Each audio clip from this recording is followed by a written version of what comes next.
রাতে খেয়ে ভাত আর সবজি খেলছিলাম আমি পাবজি, টিমমেটকেই বোম মেরে দেবো মনে মনে ভাবছি। দিয়ে খেলছিলাম মন, হঠাৎ গার্লফ্রেন্ড করলো ফোন, বললো এই বাবু কি করছিস, আমার কথা শোন। বাড়ি গেছিলাম মামার, খুব বমি পাচ্ছিল আমার, এত জোর পাচ্ছিল যে সময় পাইনি খাট থেকে নামার। শুনে ওর কথা খারাপ হয়ে গেল মাথা, ফোনটা কেটে লাভ মারলাম, গা থেকে সরিয়ে কাতা।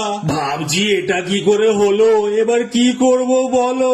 এই জন্য বারবার বলি ঘরে জ্বালিয়ে রাখালো। ভয় হচ্ছে মনে, বাবা যদি জানে কি জানি আমাকে ছুঁড়ে ফেলবে কোনখানে। নানা পচাকে করি ফোন, কথা বলি কিছুক্ষণ, বলি ভাই আমার বল এবার কি করব এখন। না ও তো নিজেই এই কেসে গিয়েছিল সেবার ফেসে, তারপর পাড়ার ছেলেপুলে তুলে নিয়ে গিয়ে বিয়ে দিয়ে দিল শেষে। এখন কাকে ফোন করি, বুদ্ধি দাও হরি। না বেকামুখো বিশুটাকেই একবার ফোনে ধরি, ফোন করলে আবার ওকে দাঁত বার করবে দেখে, এত জোর কথা বলে জেনে যাবে পাড়ার সব লোকে। গার্লফ্রেন্ড আবার করে ফোন,